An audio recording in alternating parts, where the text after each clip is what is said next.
आप देख रहे हैं आजाद बोल इंडिया का हेडलाइन शो। आज है 1 जून 2025। मैं हूं आदिल खान आजाद।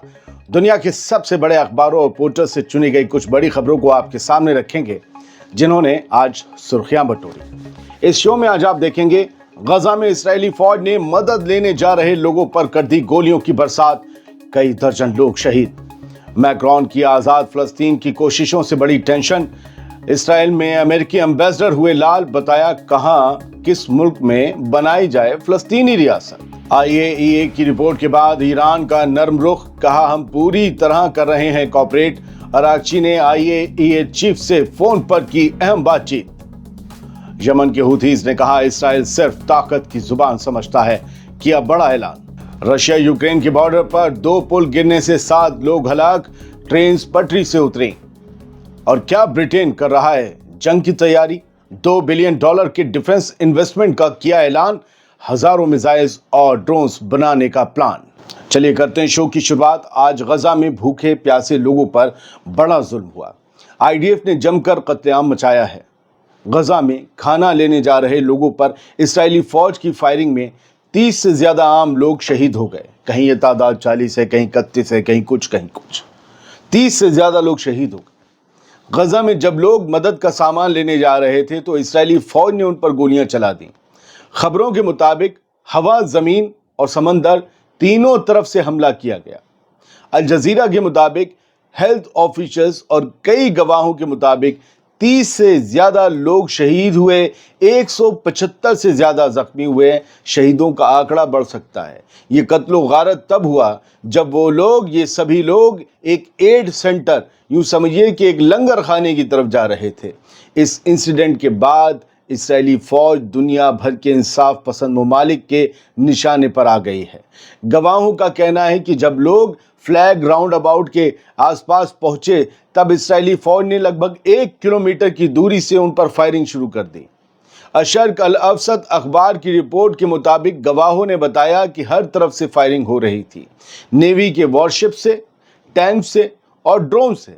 ये इस अखबार में दर्ज है। अशर्क अल अवसत में इस्राएली आर्मी ने भी माना है कि उसने फायरिंग की है। रेड क्रॉस के फील्ड हॉस्पिटल ने भी तस्दीक की है कि 31 बॉडीज वहां लाई गई हैं और कई जख्मियों का इलाज हो रहा है। जाहिर अल वाहिदी, जो गजा हेल्थ मिनिस्ट्री के रिकॉर्ड्स देखते हैं, उन्होंने बताया कि हलाक होने वालों में कई औरतें भी शामिल हैं। 200 मदद हासिल करने के लिए खड़े मजबूर, बेघर और निहत्थे लोगों पर गोलियां चलाने को क्या कहा जा सकता है। अब इंसानियत और हैवानियत में फर्क ढूंढना मुश्किल हो गया है। इसराइल को रोकने वाला कोई नहीं है। मैं फिर रिपीट कर रहा हूं, इसराइल को रोकने वाला कोई नहीं है।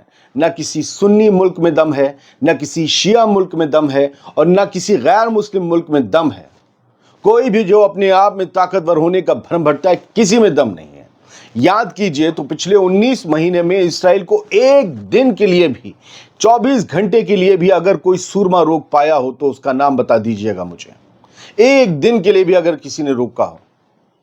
बाकी मजम्मत, धमकी, ये कर देंगे, वो कर देंगे, फलाना ढिमका एजेंडा और प्रोपेगेंडा तो चल ही रहा है और चलता रहेगा। मैंने जो मनाजिर देखे उसके बाद में आज थोड़ा सा तकलीफ, गुस्से में, माफ कीजिएगा। गजा के नाम पर सिर्फ सुर्खियां बटोरी जा रही हैं और गजा हर रोज अपने ही लहू में सुर्ख हो रहा है। गजा बस एक एजेंडा बन के रह गया है, मुस्लिम और गैर मुस्लिम दोनों दुनिया के लिए। सब अपने अपने तरीके से गजा को इस्तेमाल कर रहे हैं। अब इन्हीं शहादतों की जमीन से एक और खबर सुन लीजिए। इसराइली हमले में 9 बच्चों को खोने वाला फलस्तीनी डॉक्टर भी अपने जख्मों से उबर नहीं सका और वो भी इस दुनिया से रुखसत हो गया।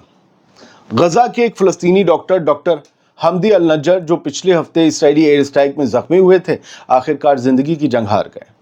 ये वही हमला था जिसमें उनके 10 में से 9 बच्चे शहीद हो गए थे। सब बच्चे कुछ महीने की उम्र से लेकर 12 साल तक की उम्र के थे। 10 में से 9 बच्चे हलाक हो गए। गजा हेल्थ मिनिस्ट्री के शहीद हो गए, हलाक नहीं। गजा हेल्थ मिनिस्ट्री के डायरेक्टर जनरल मुनीर अल बरोश ने एक्स पर उनकी वफात की तस्दीक करते हुए लिखा कि पूरा खानदान खत्म हो गया। सिर्फ एक गमजदा माँ और उसका एक जिंदा बच्चा, एक जख्मी बच्चा रह गया है। माँ खुद बच्चों की डॉक्टर है, दूसरों के बच्चों का इलाज कर रही थी, तभी उसके सामने اس کے 9 جھلسے ہوئے بے جان بچے لائے گئے تھے اور آج 9 دن کے اندر اسے بیوہ ہونے کا غم بھی مل گیا ہے۔ یہ ہے غزہ۔ اس کے لیے کمنٹس بہت کم ہوتے ہیں اور ایسی خبریں بہت کم ہمارے پاس آتے ہیں، ارے 20 فوجی مار دیے، ارے تمہارے کس نے گنے تھے جا کر 20 فوجی مار دیے؟ یہ ہیں اصلی کہانیاں، یہ ہیں وہ ٹیلی گرام اور ایکس پر آنے والی چیزیں حقیقت نہیں ہیں۔ وہ جن کی اکاؤنٹ بھی وہ خبریں دے رہے ہیں، وہ اپنی ویب سائٹ پہ وہ خبروں کو کیوں نہیں چھاپ رہے ہیں؟ کیوں؟ وہاں پکڑے جائیں گے۔ ٹیلی گرام پہ لکھ دیا، ایکس پر لکھ دیا، ٹھیک ہے، ویب سائٹ پہ پکڑ جائیں گے، کیوں نہیں لکھ رہے ہیں جو اپنے ٹیلی گرام اور ایکس اکاؤنٹ پہ لکھ رہے ہیں؟ کیونکہ جھوٹ پڑھنے کا شوق ہو گیا ہے لوگوں کو۔ حقیقت یہ ہے جو تکلیف ہے۔ لوگ جنگ دیکھنا چاہتے ہیں۔ آپ بتائیے کسی نے گنے کے کھیت کی اچھی کھیتی لگائی، آپ کی خبر سننا چاہیں گے؟ نہیں، آپ جنگ کی خبر سننا چاہتے ہیں اور آپ کو جنگ کی خبر سنائی جا رہی، پتہ کیا جا رہا ہے آپ کی نفس کیا چاہتی ہے۔ اچھا ان کے فوجی مروانا چاہتی ہے، مار دو 20، بھلے زمین پر اپنے ہی سب جا رہے ہیں۔ فرانس کا فلسطین کے حق میں بولنا اب امریکہ کے امبیسڈر کو بھی مرچی لگا رہا ہے۔ یو ایس کے امبیسڈر حقبی جو اسرائیل میں بیٹھتے ہیں، انہوں نے میکرون کو تانا مارتے ہوئے کہا ہے کہ فلسطینی اسٹیٹ بنانا ہے تو فرانس میں بنا لو۔ مطلب فلسطینیوں کو فرانس لے جا کر وہاں ایک آزاد فلسطین بنا دو۔ یہ مشورہ امریکہ کا امبیسڈر دے گا تو کس نظریے سے وہ کام کرے گا؟ امریکہ کے اسرائیل میں سفیر مائک حقبی نے فرانس کے پریزیڈنٹ ایمنول میکرون کو کہ فلسطین کو تسلیم کرنے کے پلان پر سخت تنقید کی ہے۔ یہ میکرون کہہ رہے ہیں نا، ہم اس مہینے یہ شروع ہو گیا، فلسطینی ریاست کو تسلیم کریں گے۔ فاکس نیوز سے بات کرتے ہوئے حقبی نے کہا کہ اگر فرانس واقعی ایک فلسطینی ریاست بنانا چاہتا ہے تو کوئی مسئلہ نہیں ہے، فرینچ ریویرا کا حصہ کاٹ کے وہاں فلسطینی ریاست بنا لے، مگر وہ یہ دباؤ کسی دوسری ساورن کنٹری پر نہ ڈالیں، یہ حقبی نے کہا۔ حقبی اسرائیل کے قبضہ شدہ علاقوں پر اسرائیل کی خود مختاری کے کھلے سپورٹر ہیں۔ مطلب غنڈوں بدماشوں کی طرح اگر کوئی کسی کی زمین کو قبضہ کر رہا ہے تو یہ اس کے سپورٹر ہیں، جس کو یو این اور باقی دنیا سب غلط مانتی ہے۔ لیکن کیا انہیں فلسطینی زمینوں کے مالکوں اور اس کی ہسٹری کے بارے میں نہیں معلوم ہے؟ جنہیں نہیں معلوم ہے یاد رکھیے گا، فلسطینی زمین پر ہمیشہ سے تھے۔ جیوز کہاں سے آئے تھے سینائی سے ہوتے ہوئے، اس ہسٹری کو پڑھیے گا۔ بڑھتے آگے، بنجامن نیتن یاہو کے بعد اب اسرائیلی فوج نے تصدیق کی ہے کہ حماس کے نئے لیڈر محمد سنوار کو پچھلے مہینے غزہ کے جنوبی حصوں میں ایک ایئر سٹرائک میں مار دیا گیا تھا۔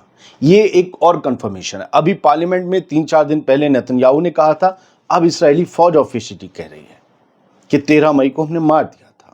اسرائیلی فوج IDF کے مطابق یہ آپریشن ساؤتھ غزہ میں کیا گیا تھا، جہاں محمد سنوار چھپ کر کارروائی چلا رہے تھے۔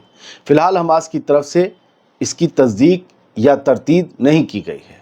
محمد سنوار، یحییٰ سنوار کے بعد اور محمد دیف کے بعد غزہ میں حماس کی ملٹری ونگ القسام بریگیڈ کے سب سے بڑے کمانڈر بن گئے تھے اور انہیں بھی IDF نے ختم کر دیا ہے۔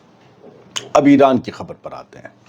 IAEA کی رپورٹ کے بعد ایران کا جواب سامنے آیا ہے، جس میں کہا گیا ہے کہ ہم کوآپریٹ کر رہے ہیں، یعنی ایران خطرے کو ٹالنے کی کوشش کر رہا ہے، سمجھداری دکھا رہا ہے۔ UN کی نیوکلیئر واچ ڈاگ IAEA کی ایک رپورٹ میں جب یہ کہا گیا کہ ایران نے ویپن گریڈ یورینیم کا اسٹاک اور زیادہ بڑھا لیا ہے، 60 سے 90% کر لیا ہے، تو اس کے فوراً بعد ایران کے فورن منسٹر عباس اراغچی نے IAEA کے چیف رافیل گروسی کو فون کیا۔ ہلو، کیا بات ہے، بتاؤ کیوں ایسی رپورٹ لائے ہو؟ ٹیلی گرام پر اپنے بیان میں ایران کے وزیر خارجہ عباس اراغچی نے کہا کہ انہوں نے گروسی کو ایران کے مسلسل تعاون کا یقین دلایا اور یہ بھی بتایا کہ ایران کی تمام نیوکلیئر ایکٹیویٹیز IAEA کے رولز کے مطابق ہیں اور ان کی باقاعدہ نگرانی ہو رہی ہے۔ لیکن IAEA کی کانفیڈینشیل رپورٹ جو ایسوسی ایٹڈ پریس نے دیکھی ہے، جو ہم نے کل آپ کو سنائی اور دنیا بھر نے چھاپی، اس میں یہ کہا گیا ہے کہ ایران وہ واحد ملک ہے جو نان نیوکلیئر ویپن اسٹیٹ ہوتے ہوئے بھی ایسے میٹیریل بنا رہا ہے جو کہ بہت سیریس کنسرن کا سبب ہے، جن سے نیوکلیئر بم بن سکتا ہے۔ आईएईए ने एक और अलग रिपोर्ट में यह भी कहा है कि यूरेनियम ट्रेसेस यानी यूरेनियम के बारे में जो सबूत मिले हैं उनके मामले में ईरान का उनके साथ जो ताउन है, जो कॉपरेशन है, वो बेहद कमजोर रहा है, खास तौर पर उन जगहों पर जहां ईरान ने न्यूक्लियर साइट्स का इजहार किया ही नहीं है। अरागची ने ग्रॉसी से यह भी कहा कि एजेंसी को किसी भी सियासी एजेंडे का हिस्सा नहीं बनना चाहिए। ये कल भी ईरान ने कहा था। ये सियासत की तरफ एक तरफा, सियासत के मद्देनजर एक तरफा रिपोर्ट लाई गई है। इसी दौरान ईरान के deputy foreign minister Kazem Gharibabadi ने भी एक तफसीलात से भरा जवाब दिया और कहा कि आईएईए के 682 इंस्पेक्शंस में से अकेले 493 सिर्फ ईरान में हुए हैं, जो ये साबित करते हैं कि ईरान अपनी ट्रांसपेरेंसी दिखाता रहा है। उनका कहना था कि जब तक आईएईए की मॉनिटरिंग हो रही है, किसी को फिक्र की ज़रूरत नहीं है। क्यों फिक्र कर रहे हो? ना ईरान के पास कोई छुपी हुई न्यूक्लियर एक्टिविटी है, ना हम न्यूक्लियर बॉम्ब बनाना चाहते हैं। दोस्तों, ये सब कुछ उस वक्त हो रहा है जब यूरोप और वेस्ट के साथ ईरान की टेंशन्स बढ़ने के इम्कान है। लेकिन सवाल यह है कि किसी बड़े एक्शन से खुद को बचाने के लिए ईरान जो सफाई और दलीलें पेश कर रहा है, क्या वो ईरान के खिलाफ एक्शन लेने को तैयार बैठी लॉबी को मुतमईन कर पाएगी? अब बात यमन की। यमन के हुथीस की खुली वार्निंग सामने आई है। कहा है कि इसराइल सिर्फ ताकत की जुबान समझता है। अंसार अल्लाह मूवमेंट के एक सीनियर ऑफिशियल ने इसराइली फौज के गजा में हमलों को रोकने का एक ही तरीका बताया है, ताकत का इस्तेमाल। यमन के deputy minister of information Nasruddin Amer ने कहा, ज़ायनिस्ट हुकूमत सिर्फ ताकत की जुबान समझती है। गजा पर जारी इसराइली हमले तभी रुक सकते हैं जब उस पर मिलिट्री प्रेशर डाला जाए। यानी यमन एक कोई रिंग बनाना चाह रहा है सबसे कोऑर्डिनेट करके कि क्यों ना अब इसराइल पर तगड़ा मिलिट्री एक्शन किया जाए। तो आमिर ने यह भी कहा कि यमनी आर्म्ड फोर्सेस अपनी पूरी ताकत के साथ कॉन्फ्लिक्ट का दायरा बढ़ाएंगी ताकि इसराइल के अंदर तक प्रेशर डाला जा सके और गजा के मजलूम लोगों की तकलीफ खत्म हो। यमन का ये बयान उस वक्त आया है जब गजा में हालात हर दिन और ज़्यादा ख़राब हो रहे हैं। हुथीस गजा की सपोर्टर हैं, लेकिन गजा को हेल्प की ज़रूरत है, रोटी और दवा की ज़रूरत है, और ये मदद फ़िलहाल कोई भी नहीं कर पा रहा है। हुथीस ने गजा के लिए बहुत नुकसान उठाया है, शायद हिजबुल्लाह से भी ज़्यादा, लेकिन वो अब भी वार्निंग दे रहे हैं कि जब तक गजा में जंग नहीं रुकती तब तक वो हर दिन इसराइली इलाकों पर 1 या 2 मिसाइल दागते रहेंगे। इसराइल को इससे नुकसान हो रहा है और हुथीस ने कल ही ये ऐलान किया है कि अब वो एरियल ब्लॉकेट कर रहा है और कोई सिविलियन जहाज़ इसराइल को आने जाने वाला वो हमारे आसमान से नहीं गुजर सकता, चाहे सिविलियन क्यों ना हो। बढ़ते हैं आगे। रशिया और यूक्रेन बॉर्डर पर 2 पुल गिर गए, 7 लोग इससे हलाक हुए, ट्रेन भी पटरी से उतर गई। रशिया की यूक्रेन से लगते 2 इलाकों में 2 अलग अलग ब्रिज हादसे हुए, दोनों में पुल गिर गए। कम से कम 7 लोगों की मौत की खबर है। कुर्स्क रीजन में एक मालगाड़ी के गुजरते वक्त पुल टूट गया, जिसकी वजह से ट्रेन पटरी से उतर गई। रशिया के ब्यांस्क और कुर्स्क रीजन में 2 अलग अलग रेलवे ब्रिजेस गिरने का सबब सैबोटेज यानी कि जानबूझकर की गई तोड़फोड़, या यूं समझें कि एक दुश्मनाना कार्रवाई या एक दहशतगर्दाना कार्रवाई माना जा रहा है या बताया जा रहा है। शनिचर की रात ब्यांस्क में एक ब्रिज एक चलती हुई ट्रेन के नीचे टूट गया, जैसी ट्रेन उस पर से गुजर रही थी। 7 लोगों की जान इसी में गई थी, इसमें 71 लोग जख्मी हुए। कुछ घंटों बाद आज संडे की सुबह कुर्स्क में एक और रेल ब्रिज कोलैप्स हो गया, टूट गया, जब एक फ्राइट ट्रेन एक मालगाड़ी उस पर से गुजर रही थी। रशिया की इन्वेस्टिगेटिव कमेटी ने संडे को एक बयान में कहा कि दोनों ब्रिजेस, दोनों पुल को उड़ाया गया था। ये टूट के नहीं गिरे हैं, इन्हें एक्सप्लोजिव से उड़ाया गया है। ये हमले रशिया के रेलवे इंफ्रास्ट्रक्चर को नुकसान पहुंचाने की कोशिश का हिस्सा समझे जा रहे हैं और अब तहकीकात का दायरा और ज़्यादा बढ़ाया जा रहा है ताकि पता चल सके किस तरीके का एक्सप्लोजिव इनके अंदर डेटोनेट किया गया है। बढ़ते आगे। ब्रिटेन ने जंग की तैयारी तेजी से शुरू कर दी है। नए हथियार बनाने के लिए $2 बिलियन इन्वेस्ट करने का ऐलान किया है। यूके की डिफेंस मिनिस्ट्री ने ऐलान किया है कि वो हथियारों और एक्सप्लोजिव की कम से कम 6 नई फैक्ट्रियां बनाएंगी और 7,000 से ज़्यादा मिसाइल्स और ड्रोन्स खुद प्रोड्यूस करेगी। 7,000 से ज़्यादा मिसाइलें और ड्रोन्स खुद प्रोड्यूस करेंगी ये फैक्ट्रियां, ये ब्रिटिश डिफेंस मिनिस्ट्री ने कहा। یہ $2 बिलियन کا बड़ा इन्वेस्टमेंट, $2 बिलियन का, $2 बिलियन बहुत होते हैं, मतलब सैकड़ों हजारों करोड़ समझिए। $2 बिलियन का बड़ा इन्वेस्टमेंट प्लान है जो कल मंडे को आने वाले स्ट्रेटेजिक डिफेंस रिव्यू से पहले सामने लाया गया है। ब्रिटेन के डिफेंस सेक्रेटरी जॉन हीली ने कहा है कि हमारा प्लान है कि 2034 तक डिफेंस बजट को जीडीपी के 3% तक बढ़ाया जाए।